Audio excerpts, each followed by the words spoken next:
Matthew Stafford just finished his 16th NFL season, his 4th with the Rams. After the loss to the Eagles, Stafford said that he will take time to consider his NFL future, but he knows he still has a lot of good football left in him.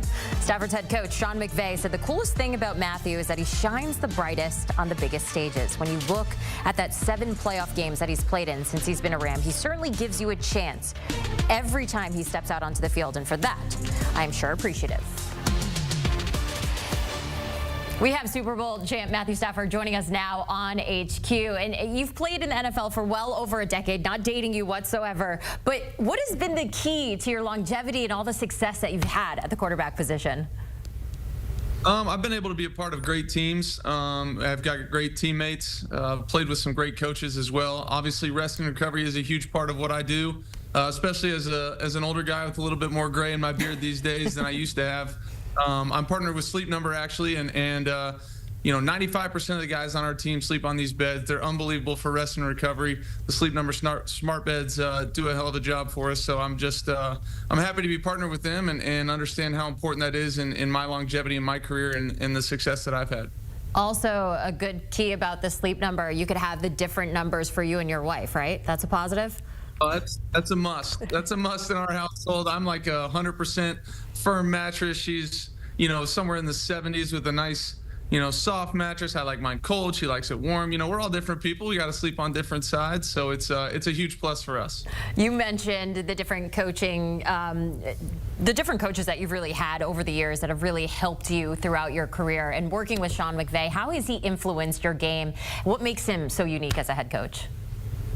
Yeah, I mean, he's obviously a brilliant mind when it comes to the offensive side of the ball. He knows the game, really all sides. He's great on offense, great with defense and special teams as well. He's a great leader in our locker room and sets the tone for each and every week that we go out and play.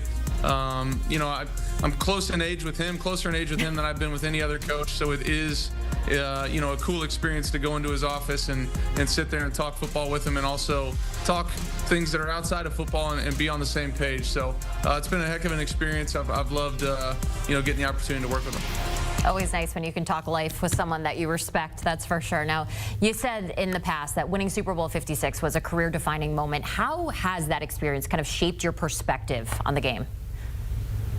Yeah, I think it's helped me with appreciation. I appreciate every opportunity that I get to go out there and compete. And I want so badly to get back to those moments. That's what it's all about. Once you taste a little bit of that victory, and getting a Lombardi trophy, it's all you really hunt for, after the fact. So, I love playing this game. I appreciate every moment, and it's an amazing thing to be a part of a team that's going to be in the history books for forever. You said, that was a special moment for you, for your teammates. Now, as a former player that has been in those moments before, what's this week like leading up to the big game? I mean, so much media, there's so much outside attention. How do you manage it all?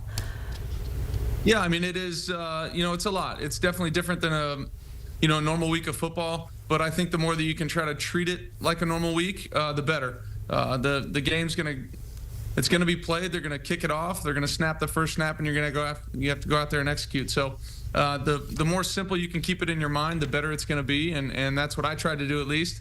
And it worked out for me. It certainly did. All right, well, news broke this week that your teammate Cooper Kupp was informed that the Rams will be seeking to trade him immediately. And not only as a teammate, but as a close friend. How do you take the news?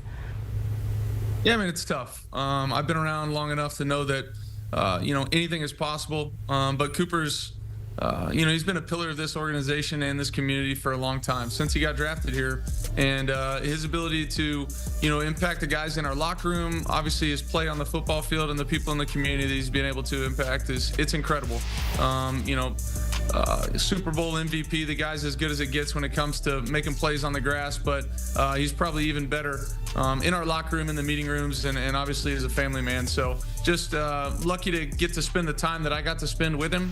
Probably spent more time with Cooper Kupp than any other teammate I've ever had, as far as in the building and talking football and being about football. So I will, I'll miss him not being on the same team.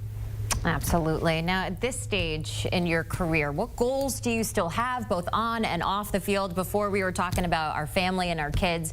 What do you hope and aspire to do in these upcoming years? I just love playing the game. I love competing. I love getting the opportunity to go out there and play in front of the fans, play with, great teammates and with great coaches as well. So I don't take lightly, how amazing of an opportunity it is to continue to play this game that I grew up loving and idolizing a lot of the guys that were in it, and now I'm getting to do it for a long time. So it's an amazing thing. I wouldn't be doing it if I didn't have the support of my family and my wife and my kids. So. I love playing for them and in front of them as well. They're starting to really understand it and love being at the games and watching, doing all those kind of things, which is a huge blessing for me. But as far as off the field, I just want to be the best dad and husband I can be.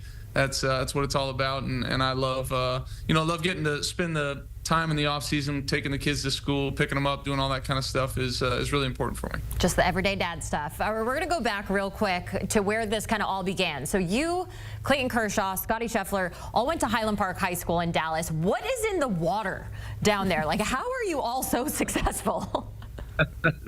I don't know. It's a special place. I know I felt lucky to grow up there. I would say all of us probably would say the exact same thing.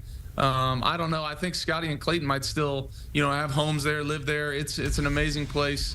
But it was a fun time growing up. Obviously spent a whole lot more time with Kirsch than Scotty, but it's really fun getting to do it, in the same city as Clayton now for a few years. Spent so much time apart and being able to watch him up close and personal, in the city has been incredible.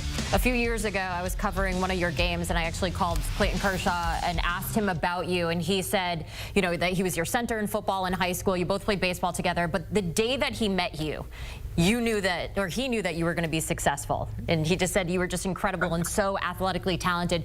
Do you think Kershaw could have played football if baseball didn't work out for him? Would you say the same about him? Yeah, I would say he was a really good hooper too. Lefty hooper. Nice. Had a good game. So we all grew up playing all the sports. He and I are slow as anybody, but we all ran track. We did it all. We played soccer, basketball, football, baseball. We just played as many sports as we possibly could, which was I thought a great way to grow up. And I think if you're asking me, I think he picked the right sport. I think I picked the right sport. And it's been fun to watch him do his thing. You both just killing it in LA. Thank you so much for your time here on CBS Sports HQ. We appreciate you and wishing you the best as we continue to kind of follow your journey in the NFL. Matthew Stafford, thanks so much. Thanks, Jenny. Appreciate it. All right, we have all the coverage you can want and need on CBS Sports HQ. All the news, highlights, scores, and analysis. It's all here as we get ready for the big game this weekend. We've got a crew out in New Orleans as well, making sure we are in the know when it comes to it all.